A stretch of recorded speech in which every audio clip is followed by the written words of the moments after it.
Good afternoon. I'm Lisa Broom with the CBC News Break. The infection rate of HIV has fallen in Barbados. Despite this, Barbadians are being cautioned not to become complacent. Chief Justice Sir Marson Gibson made this comment while speaking at a balloon release. It was held on the grounds of the Supreme Court for those who passed away from HIV and AIDS or any related illness throughout the years. There is an opportunity for those of us who are left to understand that we can safely assist and work with those who are infected with HIV/AIDS. You can't shun them, you can't avoid them. They are our brothers and our sisters, and we need to treat them with dignity and kindness.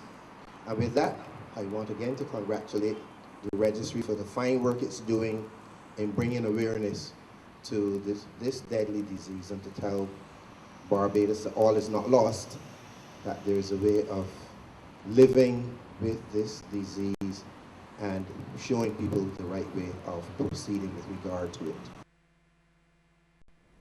Clerical Officer of the District A Supreme Court and Coordinator Tracia Sargent says more attention must be given to educating the public about HIV and AIDS.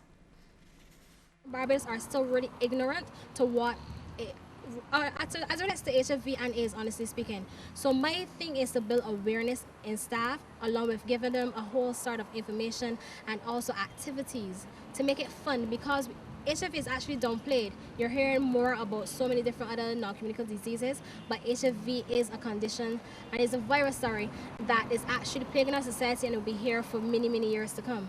But I would like the fight to come where we actually can have zero infections in Barbados, in the world, in the region, wherever.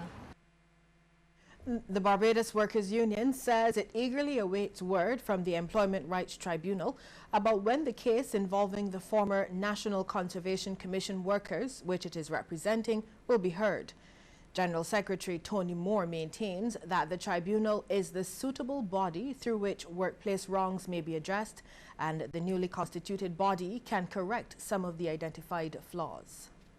We had meetings with the Minister of Labour last month just to update on where issues rested with the Employment Rights Tribunal, and that is after we had heard that a number of resignations were submitted.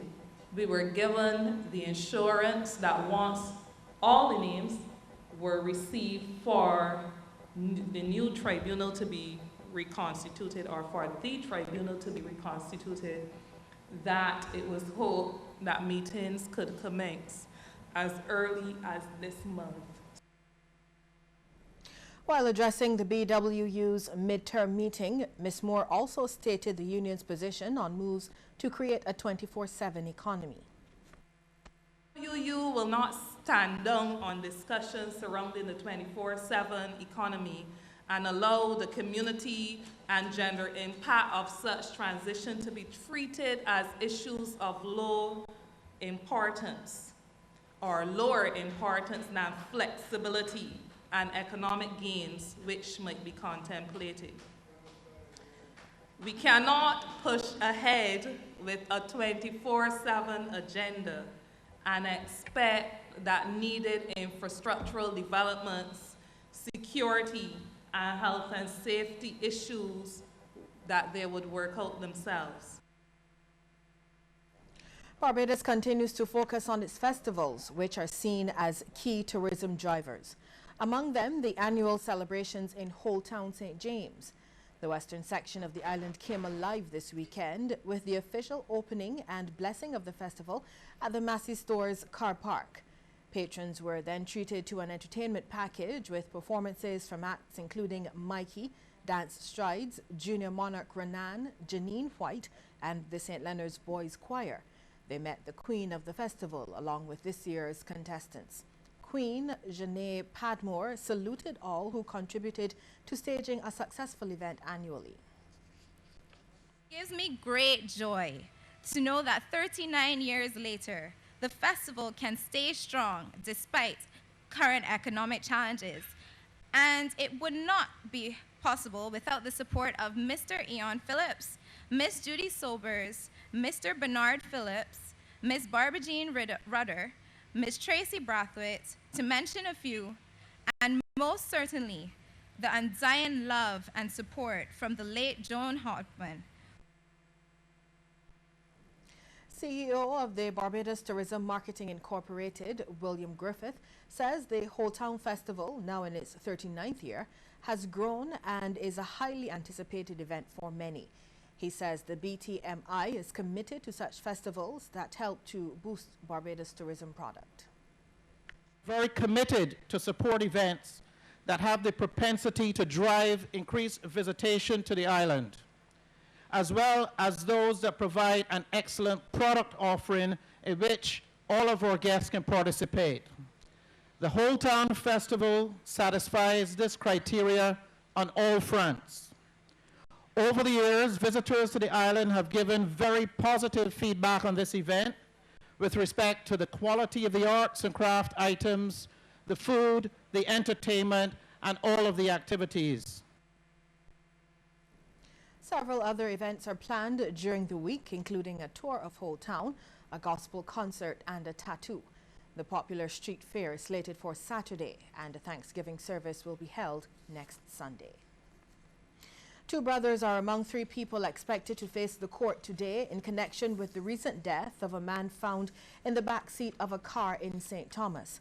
Police say 36-year-old Fidel Allen and Melissa Griffith, both of Grisette St. Michael, have been charged for the murder of Lemar Carter.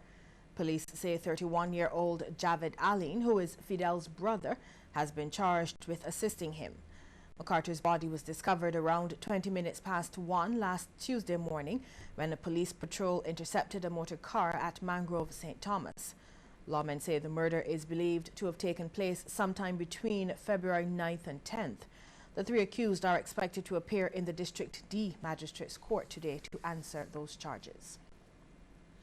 43 secondary school students have been given geometry sets by construction company Info Rentals, but three from among them, Tiffany Worrell of Commermere, Kim Rollins of Park Princess Margaret, and Kadeem Young of St. Leonard's Boys, were extra lucky, receiving tablets from the company. General Manager Michael Graham says the giveaway is only part of the Kids Are Us campaign. The distribution of geometry sets and the chance to win one of 3 ACES tablets. We are going to continue doing things with the Kids of Barbados. We have no direct plans as to exactly what we're going to be doing, but we're definitely going to be helping the children of Barbados wherever we can going forward for the rest of this year into next year as well. So we hope to be able to do good things to give back to Barbados, the children of Barbados, under the Kids Are Our Stars mission that we're trying to accomplish. Mr. Graham also explained why the company chose to give away geometry sets. Geometry sets is one of the first tools that children will use in learning about maths, which is the first phase of learning about engineering, about construction. So we tied the two in because it worked very well to bring the kids into the infra equipment rental concept of renting equipment and tools. The Inter-American Institute for Cooperation on Agriculture reports that more people are taking part in the Barbados Youth Farm Program. According to technical specialist of ICA, Roxanne Waith, this year 40 students from 30 secondary schools along with 3 CARICOM students will be taking part. We had 31 students, 9 schools participating in the Youth Farm Program, so it has grown significantly in terms of the level of participation and in terms also of the support that we're getting from the private sector, because part of the program in terms of how it is made up, it's made up of a technical component where they sit and get some technical training in class, and then afterwards we take them out into the field to practice what we teach them in class. Meanwhile, ICA representative to Barbados, Ina Harvey, says it is not true that the youth are not interested in agriculture. In George Secondary, for example, is They have sheep farming. They're looking to become a certified center for training. We have schools that are certified for commercial food processing, for agro-processing. And the students are just biting at the bit. We started visiting with the principals last week, and they said they have a lot more than 3 students who want to be in the program. They said, so 2015, I am in here. So we want to change the mindset and change the jargon that says youth are not interested in agriculture, and that there's no future for agriculture, and that the sector is dying. Time for a break now, but when we come back, news from the region and further afield. Stay with us. Thought a drink would magically